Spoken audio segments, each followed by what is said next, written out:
L'attaque du dragon, l'ultime film de l'ère Dragon Ball Z, l'un des films les plus cultes des fans de la génération Club Do. Il avait cartonné en salle dans les années 90, Tapion, Hildegarde, Goku Super Saiyan 3 qui sort le Ryuken, le point du dragon. Que de souvenirs impérissables. Mais est-ce que près de 30 piges plus tard, c'est toujours aussi bien? C'est ce qu'on va voir dans cet épisode de Dragon Ballologie.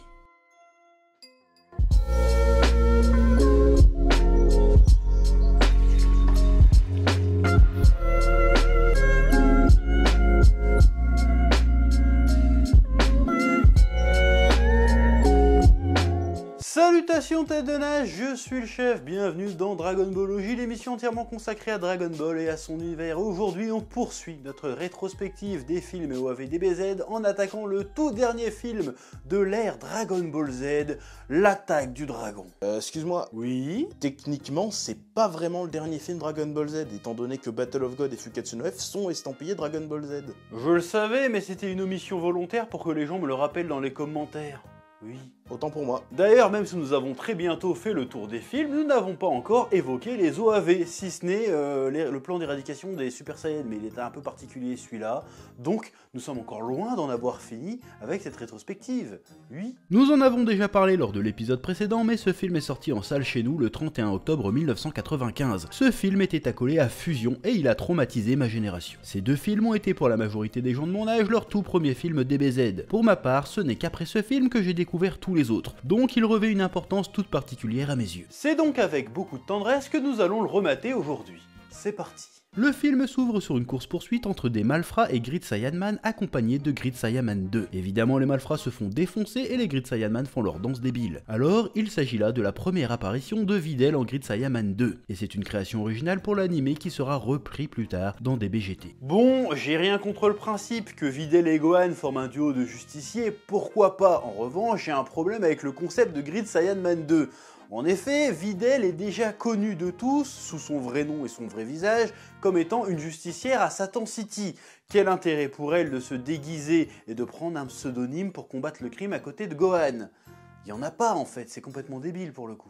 Bref, les deux amoureux reviennent plus ou moins discrètement en cours et Gohan fait style qu'il a été aux toilettes. Sauf que tout le monde sait très bien qu'il est Grid Saiyaman. Au bout de 30 secondes, Videl est appelé sur sa montre parce qu'un vieux essaye de se suicider. Du coup, Videl et Gohan repartent et Gohan prétexte à nouveau devoir aller aux toilettes. Et tu crois que ça leur arrive des fois de faire genre une urgence et en fait ils s'éloignent juste pour aller ken? Mais pourquoi tu penses à ça? Je sais pas pourquoi je pense à ce genre de truc. Oui. Un vieil homme, Oi, fait la drama queen en mode il va se suicider. Gohan arrive en mode non, sautez pas, la vie est belle, et Videl alors n'a rien à carrer, elle lui dit bah vas-y saute bâtard. Du coup le vieux il saute, Gohan le rattrape, puis il se met à lui parler du grand héros Tapion qui est enfermé dans une boîte à musique, mais qu'il faut le libérer parce qu'un grand danger menace la Terre et l'univers, et que ce serait bien de demander à Shenron. Bon, Gohan a beau être un scientifique et censé être super intelligent, il paraît aussi con que son père. Là il se pose pas de question, comment ça se fait que ce vieux qui a l'apparence très clairement extraterrestre te connaisse toi et ta famille et soit au courant pour les Dragon Ball. Normalement le vieux il est quand même vachement suspect hein. Oui. Mais non, du coup il le ramène à Capsule Corp où il y a aussi Goku, Goten et Trunks et Bulma qui essaye d'analyser la boîte. Goku ne réussit pas à l'ouvrir, du coup ils partent à la recherche des Dragon Ball. Il les rassemble en 2 minutes, invoque Shenron et libère Tapion qui apparaît en jouant de l'ocarina.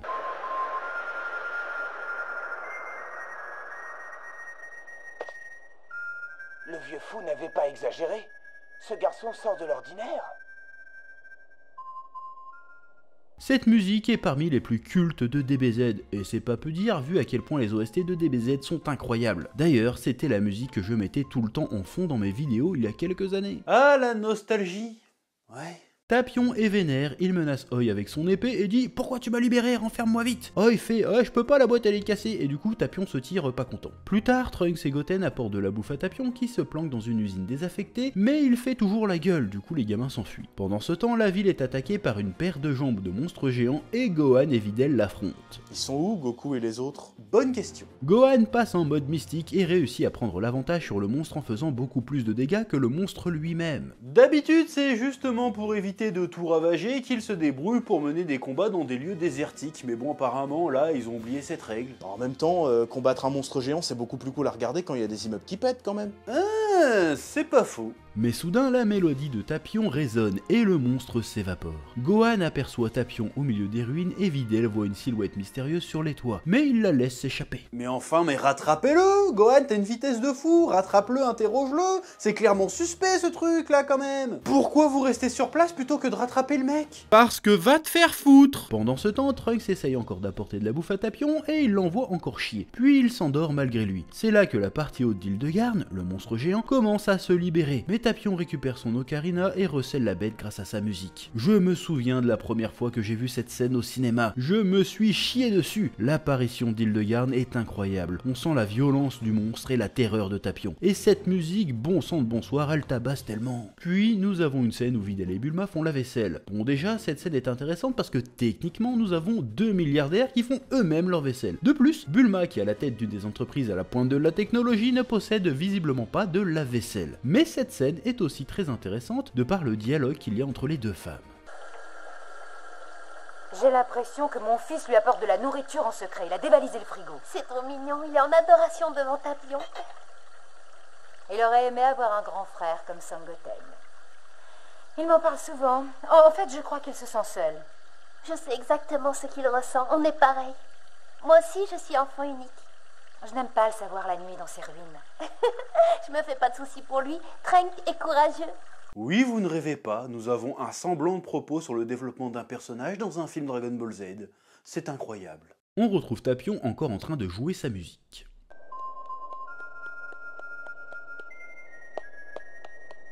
Non, arrête! Il connaît qu'une seule musique. Peut pas jouer autre chose? J'avoue, il abuse un peu du bail. Oi arrive en Tsum Tsum et essaye de subtiliser de manière subreptice l'ocarina de Tapion. Trunks le ramasse, du coup Oi essaye de le prendre à Trunks, mais Trunks vesquille le vieux sans problème. Puis Oi dit à Trunks de lui donner l'ocarina car en fait, c'est Tapion qui fait venir le monstre, mais Trunks ne se fait pas avoir et la rend à Tapion. Puis Oi est dégoûté et s'enfuit. Mais enfin, mais poursuivez-le, il est clairement louche ce type. Pourquoi vous restez là à rien faire? Parce que va te faire foutre! Du coup, Tapion décide d'enfin sympathiser avec Trunks et les deux s'amusent dans sa chambre avec des jouets. Soudain, Tapion tape un bad parce qu'ils voient un robot se couper en deux. Attends, une mise en scène lourde de sens dans un film Dragon Ball Z? C'est possible? Puis il raconte son histoire à Trunks, qu'il avait un petit frère sur sa planète et que sa planète a été attaquée par des sorciers et par le génie ou magie Hildegard. Mais Trunks s'endort, du coup il part et croise Bulma dans les couloirs. Et on sait tous ce qu'il s'est passé la dernière fois que Bulma a hébergé un extraterrestre chez elle. Oh, la coquine. Non, je déconne. Du coup, elle tape la discute avec Tapion qui lui raconte son passé tragique. Hildegard était sur le point de détruire son monde. Donc, avec son petit frère Minocha, ils ont affaibli le monstre avec leur flûte, tandis qu'un prêtre a utilisé une épée sacrée pour trancher le monstre en deux. Alors, pourquoi est-ce qu'il s'est contenté de juste le couper en deux? Ensuite, ils ont scellé les deux parties du monstre dans le corps de Tapion et de son frère. Mais comme les sorciers essayaient de nouveau de choper Hildegard, ils ont décidé de sceller les deux frangins dans deux boîtes à musique, puis de les expédier à deux coins différents de l'univers. Mais Oi a fini par retrouver les deux boîtes. Alors, question. Comment Oi s'y est pris pour ouvrir la première boîte? Parce qu'on est bien d'accord que pour ouvrir la seconde, il a eu besoin de l'aide de Shenron. D'ailleurs, il a aussi besoin il essaye de voler l'ocarina de Tapion pour empêcher Tapion de libérer Hildegard. Du coup, je me pose la question, pourquoi il l'a pas directement demandé à Shenron plutôt que d'ouvrir la boîte? Pourquoi il n'a pas simplement demandé à Shenron de libérer Hildegard? Ça aurait été plus simple. Oui. Bulma apprend que Tapion ne peut pas prendre le risque de dormir sinon Hildegard pourra s'échapper. Donc Bulma décide de construire une pièce spéciale avec les mêmes propriétés que la boîte à musique pour contenir la puissance du monstre. Et le lendemain matin, la chambre est prête. Tapion va pouvoir ronquer peinard. Le soir même, Oi attaque la ville avec les burnes d'Hildegard, qui se met à manger les gens avec la queue. Et comme la partie basse est proche, Tapion se réveille en hurlant et détruit la chambre. Le lendemain, Goku et les quatre sont là. Tapion leur explique qu'il a de plus en plus de mal à contenir Hildegard et les implore de le tuer pour se débarrasser du monstre. Attends. Pourquoi vous avez pas fait ça il y a 1000 ans du coup? Mais c'est trop tard, le sorcier arrive avec les jambes et Hildegard est enfin assemblée. C'est l'heure de la bagarre. Tapion tente d'endormir le monstre avec sa musique.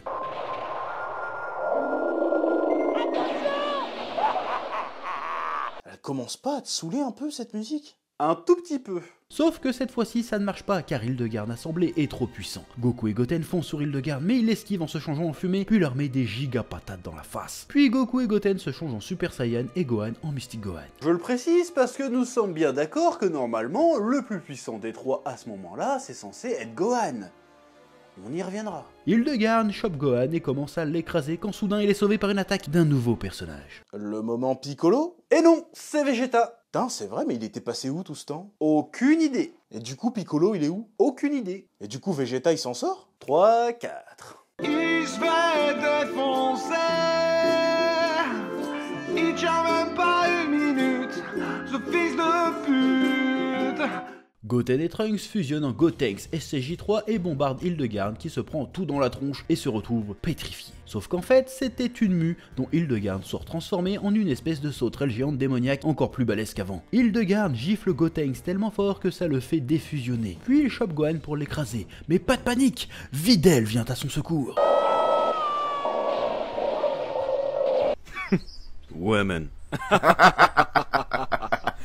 Puis tous nos héros sont KO tandis qu'Hildegarn se déchaîne sur le reste de la ville. Soudain, la musique de Tapion retentit, et je dois bien avouer que cette mélodie sur des pans de villes ravagées et nos héros à l'agonie me donne des frissons épiques.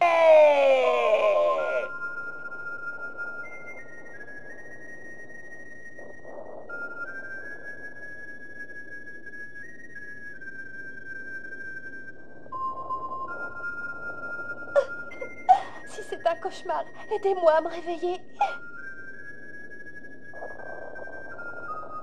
Cette musique, c'est Tapion.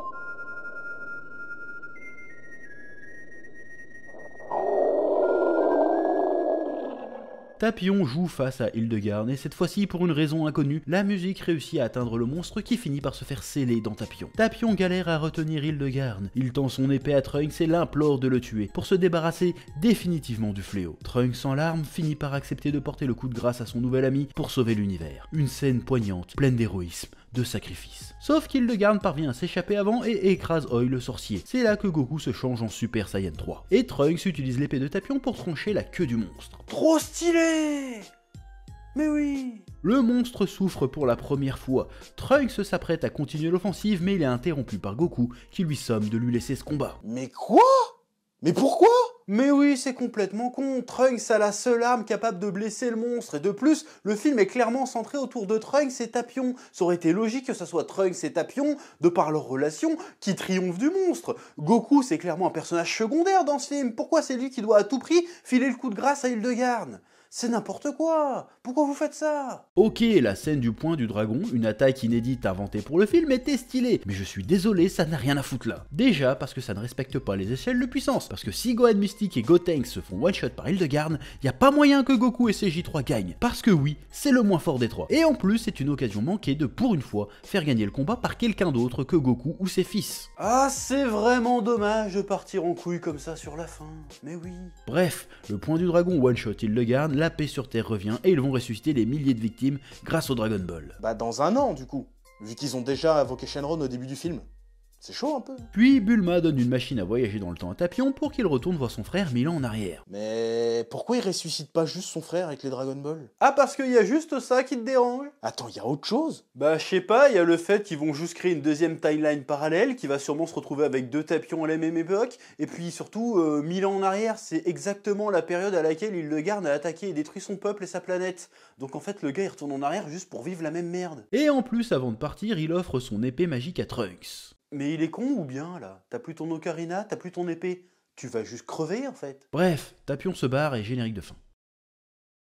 Wow, qu'est-ce que t'es en train de faire le film? Pourquoi tu nous montres des images de Mirai Trunks? Pourquoi t'essayes de nous faire comprendre que l'épée de Mirai Trunks est en fait celle de Tapion? Ça n'a aucun sens, faut pas faire ça le film. Mais pourquoi c'est pas canon? L'épée de Mirai Trunks ne peut pas être celle de Tapion. Mirai Trunks vient d'une époque où toute la Z-Team, c'est-à-dire Goku, Vegeta et tout ce que tu veux, se sont fait tuer. Goku est mort d'une maladie cardiaque et les autres se sont fait tuer par les cyborgs, Piccolo compris. Les Dragon Ball à l'époque de Trunks n'existent pas. Donc Oi n'aurait aucune raison valable de venir sur Terre pour demander à Shenron d'ouvrir la boîte à musique, vu qu'il n'y a plus de Shenron. Donc Trunks, Mirai Trunks n'a jamais rencontré Tapion, donc son épée ne peut pas être celle de Tapion. Point barre. À cause de ce générique à la con, j'ai passé des années à m'époumoner, à expliquer aux gens pourquoi l'épée de Mirai Trunks ne pouvait pas être l'épée de Tapion. Et à chaque fois, je suis passé pour un fou, alors que c'est juste logique. Depuis que j'ai 5 ans, ce générique me hante. Ça n'a aucun putain de sens. Pourquoi vous avez fait ça ? C'est débile. Pourquoi ? Mais pourquoi ce film décide de partir en couille d'une manière intergalactique dans les toutes dernières secondes ? Pourquoi ?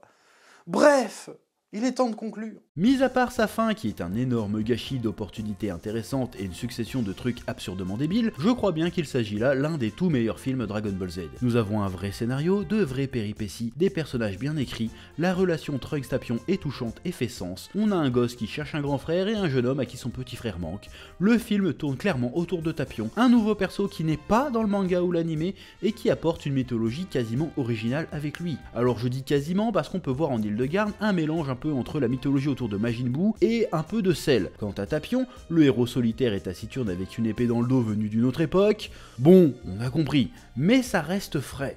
Le ton du film est plus sérieux que d'habitude, plus focus sur les émotions que sur la baston. Oui, parce que dans tout le film, il n'y a que 2 scènes de baston. Il y a un très bon équilibre entre le fanservice et l'histoire. Bon, la toute fin part en couille à ce niveau, mais ça n'enlève rien à ses qualités. Ce film Dragon Ball Z est un excellent film Dragon Ball Z, tout simplement parce qu'il s'agit d'un très bon film tout court. Dragon Ball, c'est la vie. Ouais. Eh oh, tu vas pas te barrer comme ça, hein? Tu vas laisser un pouce bleu? Un petit pouce bleu, hein? Puis tu regardes aussi les autres vidéos? Parce que voilà, tu t'abonnes? Ouais?